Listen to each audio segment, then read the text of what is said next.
Hey friends, BP here, coming at you 10 p.m.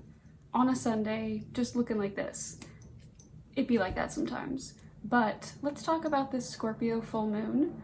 At the time I'm recording this, it's tomorrow on April 26th. However, full moons can be felt up to 3 days before and 3 days afterwards. And some of the planets that I'll be bringing up to discuss this full moon will be in their positions for much longer than a few days, a few weeks actually. So even if you're catching this after the full moon, this is probably still relevant. And the reason I've decided to 10 p.m. Sunday video about it is I've gotten a lot of messages on various social medias expressing concern over this full moon. Some people have seen kind of scary material online, feeling a little freaked out, a little anxious about this full moon. And oddly enough, that is what most of the transits around this moon are about. They're anxiety-provoking transits. So I'm gonna tell you about them and give you some BP advice. Maybe make it a little more comforting, a little more doable, if you will.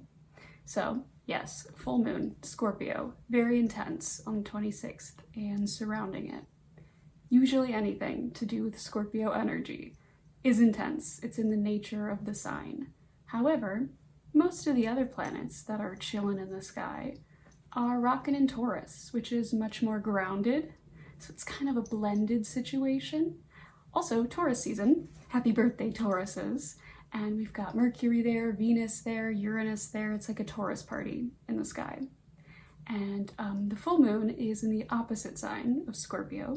It's kind of how it always works. A full moon is when the moon is in the position opposing the sun.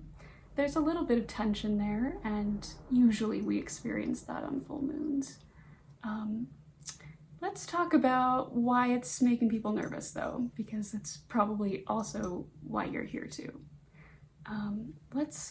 Okay, I don't know where to start. Mercury. We'll start there. Usually when things are weird, we're like, what's Mercury up to? Because Mercury has some anxiety energy to it. Right now, Mercury is very close to the sun in Taurus, and they're kind of amplifying each other. As well as the sun in Taurus on this full moon being in the first decan of Taurus, which is ruled by Mercury. Basically, it's a lot of Mercury energy. The best way to describe Mercury energy just in this context is a worrier, nervousness, very mental, very thinky. Think of like a really busy Virgo who's like doing a bunch of tasks. That's mercurial, and it's someone who's like, yeah, just a little nervous, a little mental up in there. With that going on with the moon at the same time, we're probably thinking about it. And thinking about a lot of stuff, like real fast. And to go along with that, we have the sun and Uranus really close conjunct, moving closer after this full moon, I believe. I have to look it up. 10 p.m. Sunday things. But they're very close. And when you've got two planets like that, really close conjunct, they amplify each other. And Uranus is this planet of unexpected plot twists. It usually brings the unexpected. It's unpredictable. It's even hard to work with as an astrologer because you can't really predict what it's going to do. I call it the plot twist because it just brings a shakeup. It brings something unexpected and a change. Usually like a rebellious, radical change too. Something big, usually, but for you, it's going to depend on where Taurus and Scorpio are in your chart. Ooh, and that's the first tip I had for you, actually, was to look in your birth chart and see where Taurus and Scorpio are in terms of planets and in terms of houses. And if you have a very Taurus or Scorpio heavy chart or prominent placements, this moon is a banger for you. Scorpio moon team, you know, things like that. But also check the houses where Taurus and Scorpio are.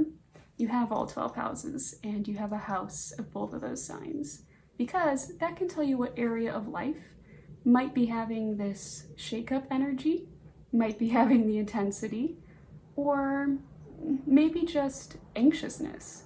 mental activity, kind of a busyness to it, and a lot of the anxiety that I think many of you are feeling about the full moon and maybe just things in general. Let's blame Uranus. Let's do it, you know? Fuck 'em. So do that, take a look. Areas of life could be like your money, could be your friends, could be your relationships. And if all this energy with the full moon and Uranus hits those kind of houses, it could just be a mindset shift or realization. It could be something as small as just changing the way you're interacting with somebody. Somebody could just say something unexpected. It really doesn't have to be a catastrophic full moon shebang with this unexpected boom in it. Or it can be. It can be. It can be a revolutionary change in your life. It can be an unexpected twist in finances, for better or for worse. And when we've got, you know, Uranus mercurial stuff going on with Scorpio, the intensity is there. And this is, a full moon. I think it's the pink moon, if I'm not mistaken. And that shines a light on things. It's very illuminating.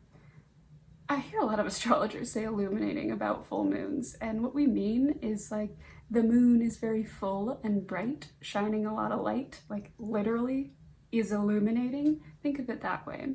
So if there's something in these houses or areas of life in your chart that needs some attention or needs a shift, the full moon and the following few weeks will probably bring that about, and you might feel a little nervous about it. And that's kind of the forecast at the moment.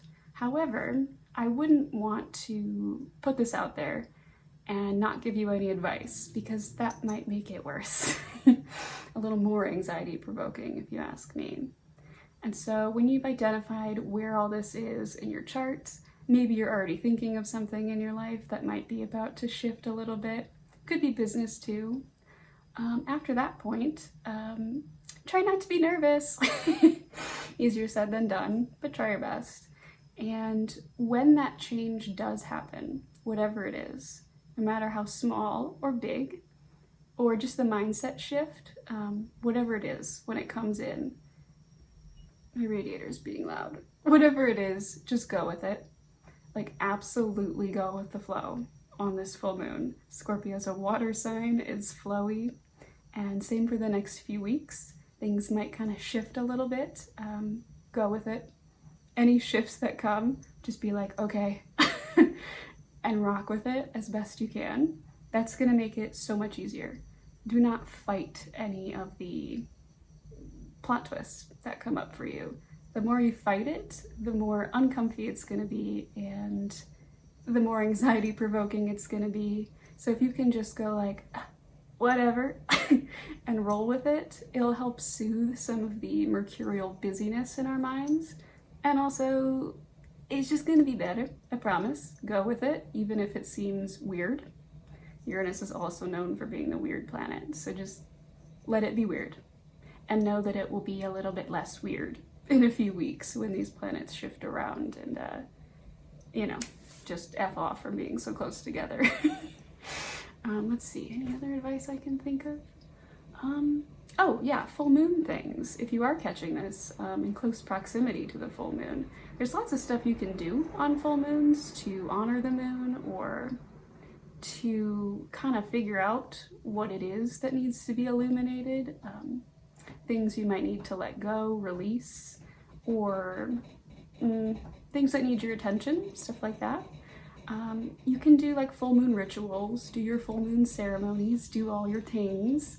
And if you're someone who wants to get into that, but haven't really done that before, I do have a video somewhere on, I think, Instagram, where I put like 30 ideas for at-home moon rituals that you can do, like socially distant, really simple stuff you can do by yourself to kind of make the most of the full moon. So I recommend doing that, or whatever your favorite is, if you're already one of those types.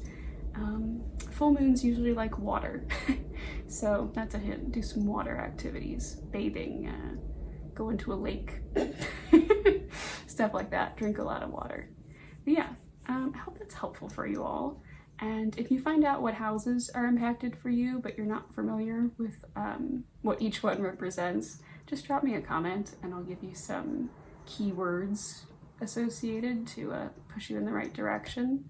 And yeah, happy full moon, happy Taurus season, happy birthday Tauruses, and I'll catch y'all later. Hope you didn't mind the chilling in the bed vibes. It'd be like that sometimes.